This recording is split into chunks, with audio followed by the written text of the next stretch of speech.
This is Steve from Boxing UK. Absolute pleasure to be joined by Regis Prograis. How are you, sir? Like I said, man, I'm a little tired right now. You know, I've been real busy week, every day, busy day. You know, I got to train again in like another 2 hours. You know, so I'm good though. Besides that, I'm good. Good man. We last saw you in the UK. It's going to be over a year ago now, isn't it? By the time you get in the ring. What's life been like since then? Oh man, a lot of ups and downs, sweet and sour. You know, I was in LA when the whole corona thing happened. I went through training camps. I was supposed to fight actually 3 times, and all 3 of the fights fell through. They didn't happen. You know, the passing of my grandpa. You know, just a lot of ups and downs, good and bad. You know, sweet and sour. That's just how it is. Just basically life, real life. You know. One of those fights that was being talked about was the Morris Hooker fight. What happened there exactly, Regis? I know we had the lockdown, but didn't he move up or? Yeah, he moved up, bro. At first we couldn't agree on the weight, you know, so he moved up. He wants to be at 147 and I'm still at 140, you know. So basically, long story short, you know, it's a long story to it, but long story short, you know, it's just basically he moved up and I'm staying down and I guess that's it. Good man. Can we take you back a year? Mm-hmm. The Josh Taylor fight. Right. I remember straight after you were still convinced that you'd won. Do you still hold that view? Mm-hmm. I still think I won, you know, and I don't want to say they robbed me because they didn't. Don't get me wrong. I don't want people watching this. They didn't rob me, but I do feel like if it was here, I think I would have got the nod. But it was a very close fight. It was a very competitive fight, you know. And he got the nod, but I do feel like if it was here, I would have got the nod. Now, but they didn't rob me, you know. They did not rob me at all. He won the fight fair and square. But I do feel like if it was here, just based on, you know, crowd and everything else, I do feel like I would have got the nod. And how have you taken that first defeat, Regis? Because obviously that only happens once. Is it something that you? Yeah, right. To be honest, man, at first it was kind of tough on me, but now it's like it's forgotten. You know, it's kind of forgotten, and I learned a lot about myself. I learned a lot of lessons and stuff like that. You know, so I'm just way hungrier. You know, when I first became a world champion, I actually moved out to Los Angeles. I moved to LA, which was not a good move for me. You know, I really loved LA. I mean, I still love LA, but the reason I was successful and I became so dominant, I became a dominant world champion is because I live here. I live in training camp. I live in Texas and I live in training camp. Houston, Texas was always the home of my boxing career. For me, boxing is Houston. So, you know, that was always the home of my boxing career. And I ended up moving to LA and not saying I wasn't hungry and stuff. I still always went to the gym and stuff, but when I lived in LA, I lived on vacation. You know, I really did live on vacation. In here, I live in training camp, you know. So, and like I said, after the loss and stuff, you always self-reflect on what you could have did and what you could have not did, and I think that was one of my big things. But it was like I said, it was a lot of things, but you know, now it's kind of past me. You know, and I wish him, you know, all the luck against Ramirez. I actually think I think he's gonna beat Ramirez. In my opinion, I think he will win. But I think me and him definitely have to have a rematch later down the line.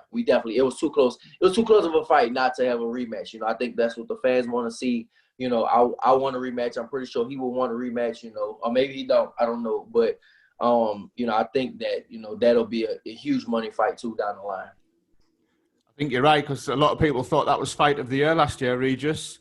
Are you worried that he's going to move up though? Because there's a lot of talk over here that he'll beat Ramirez and move up in weight. I mean, we'll have a rematch eventually. You know, like if it's at 140, 147, I think, you know, it will be at 147. You know, the crazy thing is, after the fight, you know, I went over to Barry McGuigan and, you know, I was like, you know, we're going to do the rematch, but it'll probably be at 147. And most likely, you know, he's not with them no more, but most likely that'll happen. And, you know, we'll make way more money, you know. So I think, you know, I think that'll be a huge, if he keeps winning, he keeps doing what he's doing, and of course I get back to the top again, I think we'll have a good rematch, but it won't be at 147, most likely. But you want that 140 title back, don't you? I do. That's something I just want bad, man. I really want to be a world champion again at 140 before moving up to 147. So that's just something. Yeah, that's just something I really want. I want to be a champion again at 140 before I move up. That's kind of why me and Maurice Hooker couldn't come to agree, because he's set on 147 and I'm still set on 140. I want to be a champion again. So yeah, I that's just something I yearn. That's something I really want. I want to be a champion again at 140. I have a subscription to the Ring magazine. And, you know, for months and months, a long time, I always open that magazine up to the rankings, and I was number one at 140, you know. So I have to get that back again. It's just something I want. I want to get that back again. Do you still think you're the best at 140, Regis? I do. Yeah. Honestly, I do. You know, I mean, you have Ramirez, you have Taylor, they have belts, of course. So rightfully they have to be up, they have to be, you know, in front of me on the rankings, but I do feel like I'm the best at 140. I'm not gonna lie. You know, if just like I said, if the fight was here, I probably would have got denied. And if I already got denied, I'll be the best at 140. That's probably what people will be saying, right? And he'll be number 2 and I'll be number 1. So I mean, the fight was so close, you could have put it either way, but all I know is I still think me and him is the number 1, number 2 in the division, me and Josh Taylor. And I definitely, I think I could beat Ramirez easy. Good man. Before we talk about Juan Heraldez, you said that you've been in training. Some of those Instagram videos that you've posted, Regis, that doesn't look very nice, mate. I'm killing myself every day, man. You know, like I know about the, you know, speaking of Heraldez, you know, I honestly, I don't think he's on my caliber, the level of fighter I am. I don't think so. But at the same time, I don't care. I'm fighting. I'm training like he's the best at 140 right now. I'm training like this is a huge fight for me, and I have to have a spectacular win. Basically, I have to look spectacular, and to be able to get back to the top of my division. I mean, I just have to be spectacular in this fight. So I'm not looking at him. I'm not looking at his record. I'm not looking at that. I'm looking at like I'm fighting myself, basically. I mean, I've been busting my ass every single day, 3 times a day, sometimes 4 times a day. And you know, like I said, here I live in training camp. When I was in LA, you know, I would go to the gym. Then after that, I'm a water person, you know, so I go to the beach. I go spearfishing and free diving and all that type of stuff. Now here, I'm back in Texas. I go to the gym. I come right back home, mess around with my kids, maybe look at a little TV, and then I take a nap and then train again. You know, yeah. So I think big difference, and that's kind of what I've been doing every single day. Like, that's all I've been doing. My only off day is a Sunday, and you know, that's it. But Monday through Saturday, I train, you know, 3 times a day, every single day, and I've been killing myself. And you know, I have to get back to the top of the division. So, what can fans expect then, Regis? Obviously, a lot of UK fans might not know too much about Heraldez, and it's been a year since you've been out the ring. Can you give us a little bit of a flavour of how you think this fight's going to go? I mean, I'm gonna be the Ruguru, baby. It's on Halloween too, so I'm gonna be the Ruguru again. You know, I'm coming out the boogeyman of the division. I'm coming to do my thing, and you know, I'm coming to destroy, and it's gonna be spectacular. You know, I want to go out there. I want to steal the show. It's gonna be a huge card, pay-per-view. I think Floyd Mayweather said he wants like to be 1 million to 2 million view buys and stuff like that. We are having a crowd. This is the fight. This is like a historic fight because my damn daughter keeps screaming. But this is a historic fight because, you know, in the middle, not post COVID, but right now in the middle of the COVID, we're having a crowd. We're able to have fans. Yeah. You know, so I guess, you know, it's gonna be huge, and I have to go out there and I have to shine. Basically, that's kind of what I did to get to my spot right now, and I want to continue to do it. Do you realize how lucky you are to have some fans there, Regis? Because obviously in the UK, this ain't going to change anytime soon. I do. I'm not gonna lie, man. I wasn't looking forward to fighting without a crowd, to be honest. You know, it'll feel like a glorified sparring match. You know, like I just kind of wasn't looking forward to that. You know, if of course, you know, I did interviews months ago, and if you have to do it, then you have to do it. Of course, you know that we're professionals. We gotta do what we gotta do. But I wasn't looking forward to that. You know, so now we're having fans, and this is a huge fight. A lot of fans again.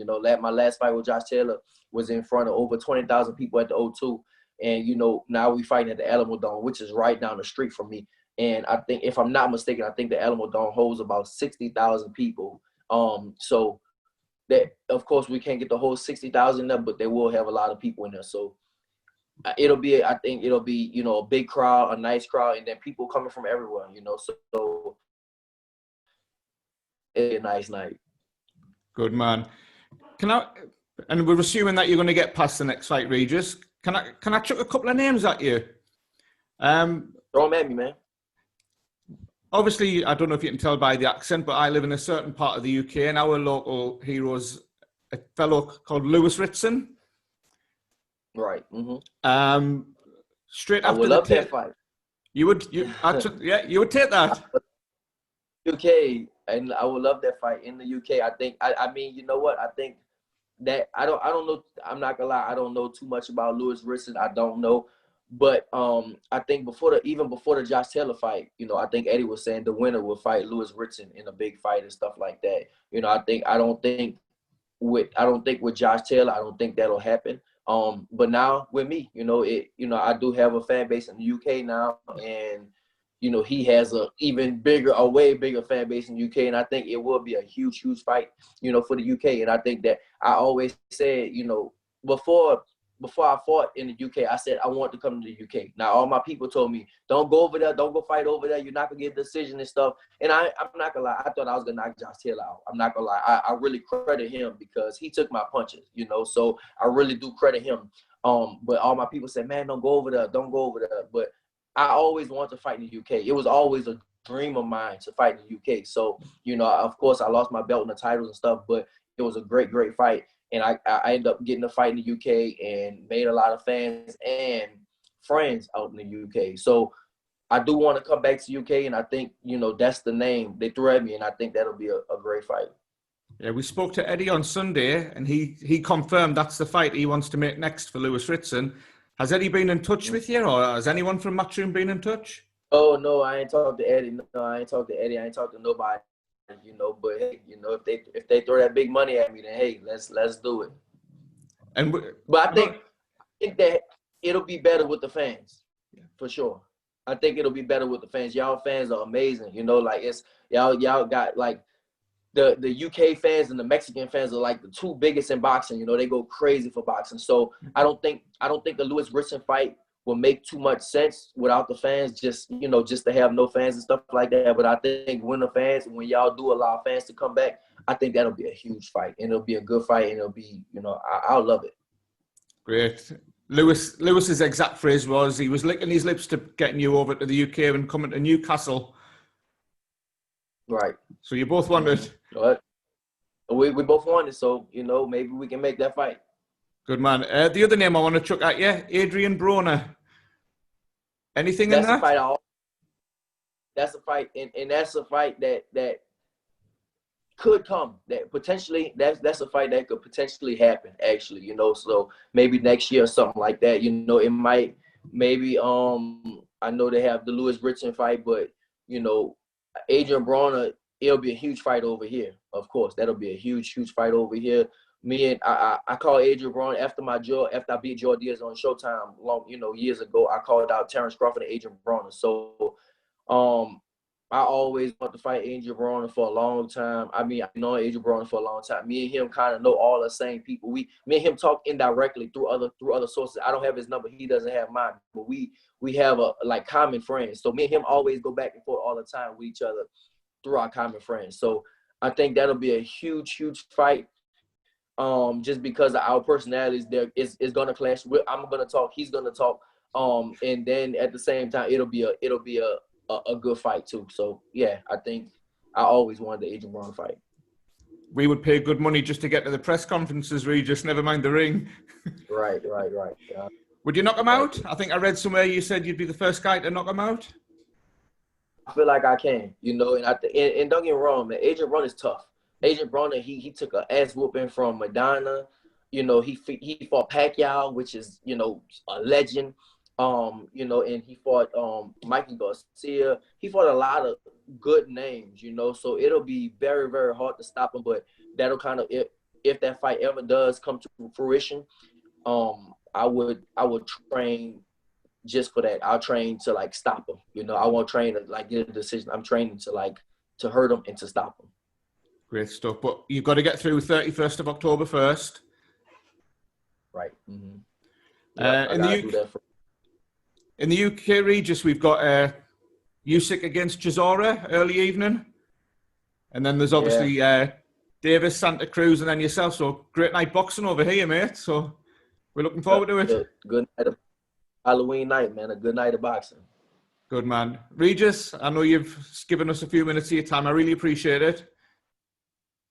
Thanks, bro. Yeah, thank you. Thanks for having me on. And like I said, I miss being in the UK. I actually do want to come back for, you know, not even for fighting, you know, to maybe like watch a fight, not myself, but to come out there, you know, to have like a vacation. You know, I came out there, I was out there for like a month, but you know, I was out there I was doing business. It was work for me, you know, but I didn't really get to enjoy too much. But I do want to come back out there and, you know, have some fun next time. Good, man. Well, the UK warmed to you, I think, very, very quickly. I think one of those characters the UK fans like, Regis. I think that's safe to say. No, that's cool, man. I'm glad. I'm glad. At first, I know when I was doing like the press stuff with me and Josh Taylor, there was I think they didn't want me to come off as like the arrogant, cocky, the brash. Y'all say brash American. You know? Yeah. I could be at times, you know, I definitely could be cocky and brash if you want to call it, but you know, the people they took a liking to me because they feel like I'm genuine. You know, what I say is not, you know, it's not cocky enough like that. Is what I'm gonna say. You know, it's gonna be genuine. It's just really me. You know, so I took a liking to people out there, made some friends and stuff, and it's cool, man. I can't wait to come back. Good, man. And you backed it up in the ring, which is all you can ask. I backed it up in the ring too. Yeah, so. You know, that's the good thing about it. Good, man. Regis, best luck on Halloween. Thank you, man. And we do hope to see you soon. Particularly over here, we'd obviously love the Ritson fight. So best of luck, mate. Thank you for your time. Right. All right, man. Thank you. Have a good one, bro. Lovely. Take care, Regis. Yeah, you too.